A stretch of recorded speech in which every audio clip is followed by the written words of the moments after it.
लिहाज से देखा जाए तो एक ऐतिहासिक फैसले के लिए भी 2021 को याद किया जाएगा। जयपुर राजघराने की संपत्ति बंटवारे का विवाद सुप्रीम कोर्ट से सुलझ गया है। सुप्रीम कोर्ट ने विवाद सुलझाने के लिए मध्यस्थता कमेटी का गठन किया था। कमेटी ने दोनों पक्षों के बीच विवाद को सुलझा दिया है। ये रिपोर्ट देखिए। साल 2021 यूं तो कई ऐतिहासिक घटनाओं के लिए याद किया जाएगा, लेकिन अगर राजस्थान के लिहाज से देखा जाए तो जयपुर राजघराने की 15 साल चली कानूनी लड़ाई में जहां राजमाता गायत्री देवी और महाराजा सवाई मानसिंह के पोते और पोती को जय महल होटल का मालिकाना हक मिलने का रास्ता साफ हो गया है, वहीं राजमाता के निवास लिली पुल में वे पहले की तरह ही रहेंगे। आपको बता दें कि लिली पुल रामबाग पैलेस के विशाल प्रांगण का ही हिस्सा है। इस बंगले से रामबाग पैलेस जाने का भी रास्ता है। राजमाता गायत्री देवी के 2009 में निधन के बाद उनके पोते देवराज सिंह और पोती लालित्य कुमारी के अलावा उनकी मां प्रिय नंदना रंगीत जब जयपुर में होते हैं वे लिली पुल में ही रहते हैं।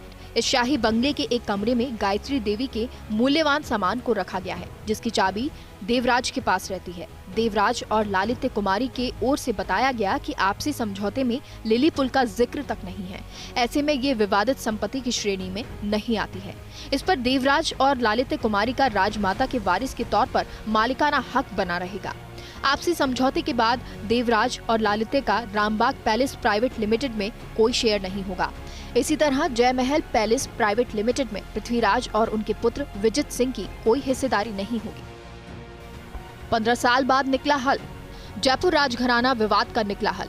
रामबाग पैलेस जय महल पैलेस होटल संपत्ति विवाद। करीब 25,000 करोड़ की संपत्ति का निकला हल। राजमाता गायत्री देवी का निवास था लिली पुल। लिली पुल पर देवराज लालित्य का रहेगा स्वामित्व।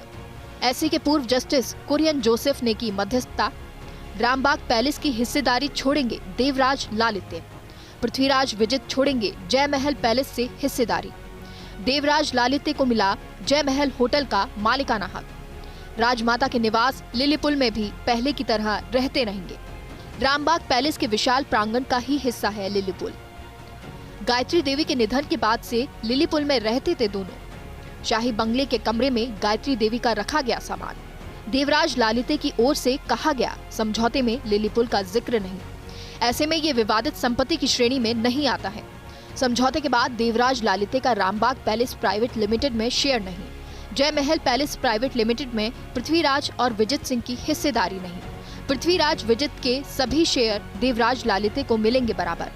दोनों भाई बहनों के पास जय महल पैलेस का होगा पूरा नियंत्रण। देवराज लालित्य को रामबाग से पिता के 4.74% शेयर छोड़ने पड़ेंगे। ये शेयर पृथ्वीराज के निधन के बाद भाई जय सिंह बेटे विजित को मिलेंगे।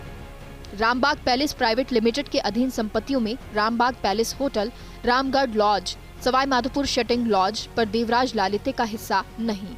कई वर्षों से चल रहा जयपुर राजघराने के संपत्ति विवाद पर 2021 में लगा पूर्ण विराम।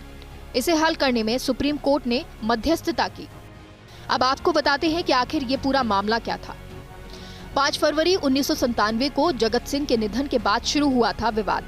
उत्तराधिकारी की लड़ाई लड़ रहे थे जगत सिंह के पुत्र देवराज, पुत्री लालित्य। जयपुर राजघराने की 2 कंपनियां जय महल hotel private limited, Rambagh palace hotels private limited. पूर्व महाराजा मानसिंह ने महारानी गायत्री देवी के पुत्र जगत सिंह को संपत्ति सौंपी थी। जगत सिंह के निधन के बाद 24 सालों तक अदालतों में विवाद चला, कई मुकदमे हुए। थाईलैंड राजघराने की प्रिय नंदना के साथ हुई थी जगत सिंह की शादी। शादी ज्यादा दिन नहीं चली, दोनों अलग हो गए थे। जगत सिंह और प्रिय नंदना के पुत्र देवराज, पुत्री लालित्य थाईलैंड में रहते थे। इस दौरान मानसिंह की दूसरी पत्नी के पुत्र पृथ्वीराज सिंह के पुत्र विजित ने जय महल पैलेस को अपने अधिकार में ले लिया था। देवराज और लालित्य ने पहले कंपनी लॉ बोर्ड में आवेदन किया और पिता जगत सिंह के शेयर अपने नाम करने का दावा किया। हाईकोर्ट और सुप्रीम कोर्ट ने देवराज लालित्य के पक्ष में फैसला सुनाया। इसके बाद जगत सिंह की वसीयत पर शुरू हुआ विवाद। जगत सिंह की वसीयत पर थी 23 जून 1996 की तारीख। जगत सिंह के सौतेले भाई पृथ्वीराज सिंह, जय सिंह ने वसीयत को चुनौती दी। राजमाता गायत्री देवी ने भी वसीयत पर जोर नहीं दिया।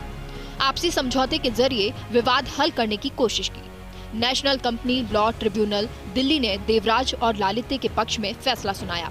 इसके खिलाफ विजित सिंह ने national company law appellate tribunal में अपील की।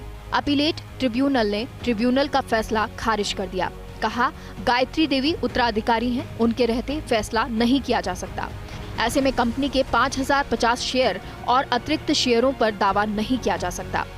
अपीलेट ट्रिब्यूनल के फैसले को देवराज लालिते ने सुप्रीम कोर्ट में चुनौती दी। देवराज सिंह और लालिते कुमारी के वकील अभिषेक कुमार राव ने बताया, वसीयत शुरू से विवादों में थी, इसके जरिए पृथ्वीराज ने विवाद खड़ा किया। ये गायत्री देवी और पोते पोती में झंझट पैदा करने की साजिश थी। गायत्री देवी ने जीवित रहते कभी वसीयत को मान्यता नहीं दी। राजमाता अपने पोते पोती को उत्तराधिकारी बनाना चाहती थी। सुप्रीम कोर्ट के निर्देश पर संपत्ति विवाद सुलझाने के लिए मध्यस्थ की नियुक्ति हुई। रिटायर्ड जस्टिस कुरियन जोसेफ की मध्यस्थता से राजघराने का विवाद सुलझा। अब होटल जय महल पैलेस पर देवराज और लालिते का अधिकार हो गया है। रामबाग पैलेस में जो हिस्सा है उसकी भी भरपाई होगी। मान सिंह के पुत्र जय सिंह और पृथ्वीराज के पुत्र विजित के पास रहेगा रामबाग पैलेस।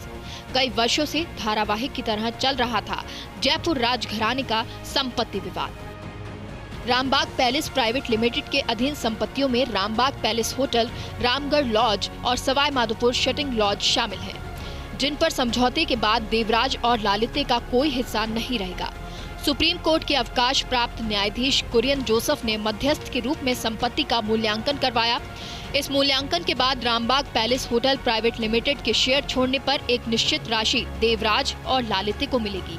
ये राशि कितनी है इसकी जानकारी नहीं मिल पाई है, लेकिन ये करोड़ों में है। एक अनुमान के मुताबिक रामबाग पैलेस का संपत्ति मूल्य 15,000 करोड़ रुपए है। इस पूरे विवाद के समापन को 2021 की बड़ी और ऐतिहासिक घटनाओं के तौर पर देखा जा रहा है। Bureau report, first India news.